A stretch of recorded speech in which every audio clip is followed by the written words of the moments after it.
You mentioned two other issues that I'm going to come. One is Indo-Pacific, where India's concerns, for example, are Chinese expansionism. Presumably, you share concerns on mutual strategic concerns. Would I be right in saying, given the fact that we already have a Quad regional security partnership now emerging with other countries, do you see India being, in a way, an ally in the face of Chinese expansionism in the region? Well, in our integrated review, which was our review of foreign affairs and defence policy that was released a few years ago, we used the phrase Indo-Pacific tilt. We made it very, very clear that our strategic focus would increasingly be on the Indo-Pacific. India, an incredibly important partner in terms of that strategic shift. In terms of defence and security, these are, of course, things that we discussed. It is not, I think, it's not by accident that the maiden voyage of Her Majesty Queen Elizabeth II, our new aircraft carrier, was to the Indo-Pacific, and we will continue to work with our good friends and good allies in the region to make that Indo-Pacific tilt a reality. And India, of course, plays an incredibly important role. But you share our concerns over containing China in the area?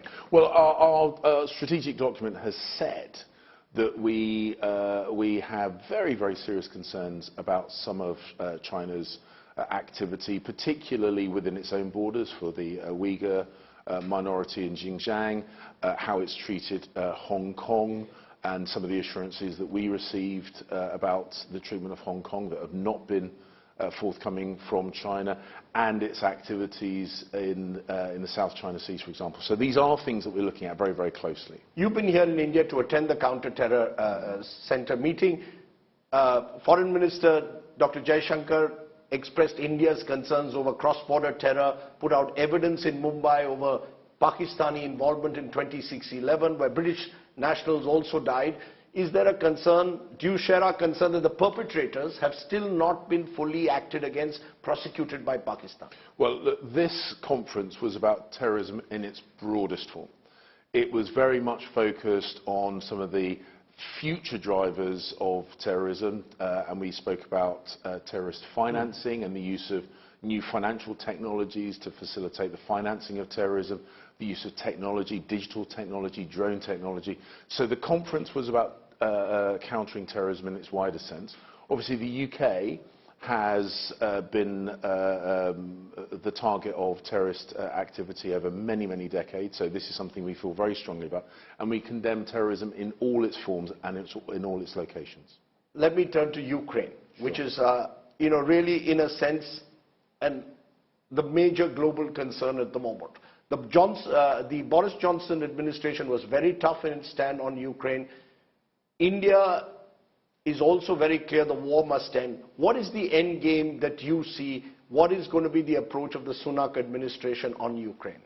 Well, the new Prime Minister has made it very clear that we remain forthright in our support of the Ukrainians as they defend themselves against aggression from Russia.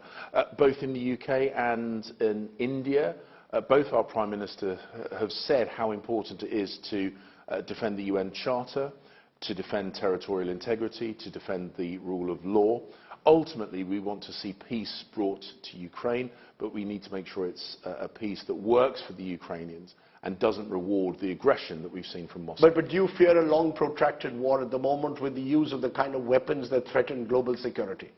Well, we of course take seriously the risk of escalation in whatever form it might take.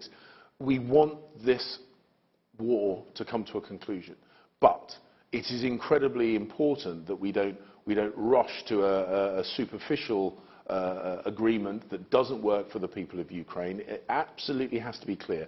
Aggressors cannot benefit from invading their neighbour, and I think that's a principle that all countries around the world should subscribe to. I raised this because, interestingly, we've seen Vladimir Putin praise India only yesterday for an independent foreign policy. By contrast, Mr. Putin blames the West for targeting Russia, for arming Ukraine. Is the war being seen in a very different lens in London, you think, than compared to here in New Delhi? Well, every country in the world sees world events through its own experience. There's nothing unusual about that. What we heard from Vladimir Putin was largely the same rhetoric that we've heard before. He's trying to externalize his own bad decisions. He chose to invade Ukraine. He chose to escalate the war. He chose to break the UN Charter. And the UK has been absolutely forthright in condemning that action. We want to see this war concluded. We want to see the killing stop. But it is absolutely essential that potential aggressors around the world, wherever they may be, understand you cannot benefit from invading your neighbour. Do we see an early Rishi Sunak, Narendra Modi meeting? A kind of the ideal photo op, in a way. Are we going to see that happen soon? Well, I know when our Prime Ministers spoke just earlier on this week, our Prime Minister said he would be looking to come on holiday to see his family. And I think Prime Minister Modi said that it would be a lovely opportunity to meet. I suspect that looking at how busy the respective Prime Ministers' diaries are, it may well be the first opportunity will be at the G20 in Bali. I think, but I can't ensure that will be the case because they are both very, very busy gentlemen. But I think this is a very, very strong, visible manifestation of... Because India takes over the presidency of G20. And we're very much looking forward to that. And we're very much looking to work closely with you to make sure that India's presidency of the G20 is a roaring success. One final question. Sure. I don't know whether you're a cricket fan, but there's a World T20 and we could possibly have an India versus England final. Well, Dr. Jaishankar, so I have to make a confession. I'm about to ruin all the good work of this trip, my first trip upon being reappointed as Foreign Secretary. I don't know that much about cricket. I'm a rugby fan. Dr. Jaishankar was mocking me about my poor knowledge of cricket. I think I have a duty to learn more about the game which binds our two great nations. Rugby was my favourite sport when I went to Oxford. I realize it's a great sport. So, you know, we can find a way. You can teach us rugby and we'll teach you a bit more cricket. Teach cricket back to us, yeah, that would, I think that would be very, very useful. But look, I think this is just, again, one of those wonderful, one of those things that binds us together, binds us culturally together, and I think I look forward to hopefully a close but decisive victory for England in the T20.